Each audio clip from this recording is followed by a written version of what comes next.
Cierra los ojos por un momento. Recuerda la última vez que tuviste miedo de verdad. No el susto de una película, sino ese miedo frío, visceral, que te hizo dudar de lo que veían tus ojos. El miedo no es solo una emoción, es un filtro, un lente distorsionado que se coloca entre tú y el mundo sin pedirte permiso. Y la pregunta que nadie se hace es esta: ¿cuánto de lo que crees que es real, en realidad es solo miedo disfrazado de verdad? El cerebro que inventa monstruos. En 1927, el neurólogo Henry Kluver documentó algo perturbador: pacientes que bajo estados de terror extremo veían formas que no existían, patrones, figuras y presencias. La amígdala, esa pequeña estructura en forma de almendra dentro de tu cerebro, no distingue entre una amenaza real y una imaginada.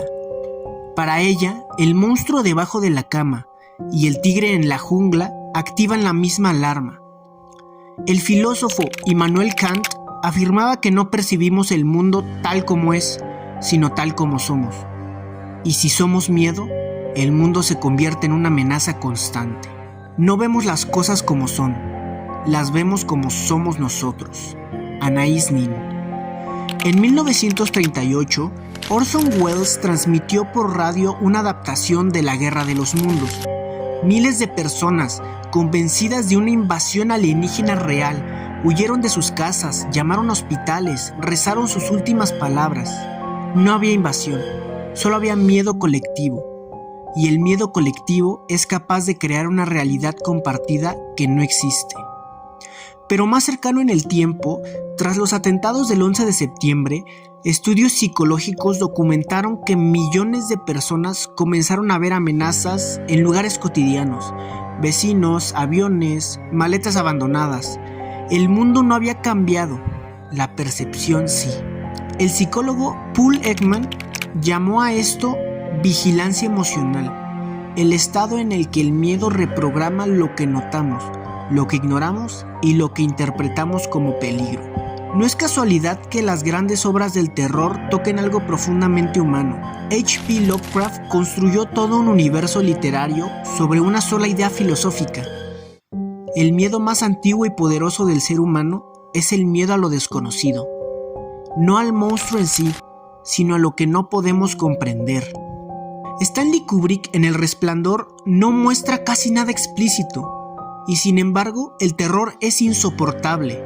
¿Por qué? Porque Kubrick entendía que el horror más colectivo no ocurre en la pantalla, sino en la mente del espectador. El filósofo Edmund Burke, en su indagación filosófica sobre el origen de nuestras ideas acerca de lo sublime y lo bello, escribió que lo sublime, aunque nos aterra y maravilla al mismo tiempo, es la experiencia estética más poderosa que existe, más que la belleza, más que el placer. El terror nos fascina porque nos recuerda que hay algo más grande que nosotros, algo que no controlamos. Pero, ¿el miedo nos protege o nos encarcela? Aquí llegamos a la pregunta más oscura de todas. Sigmund Freud sostenía que gran parte de nuestra vida consciente es una negociación constante con el miedo, con la muerte, con el caos. Construimos rutinas, creencias, identidades enteras para no mirar directamente al abismo. El filósofo existencialista Søren Kierkegaard llamó a esto el vértigo de la libertad.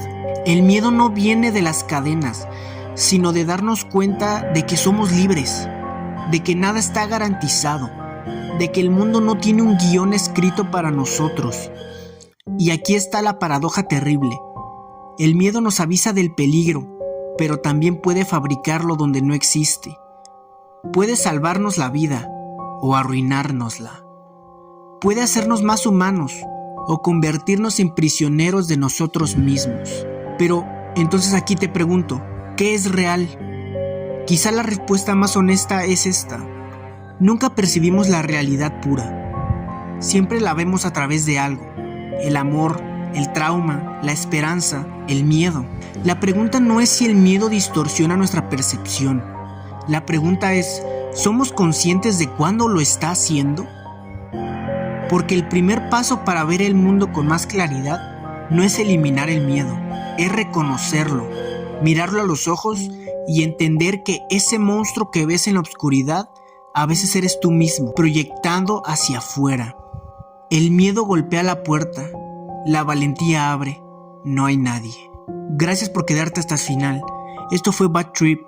Si quieres que hable de algún tema, déjalo en los comentarios, te leo.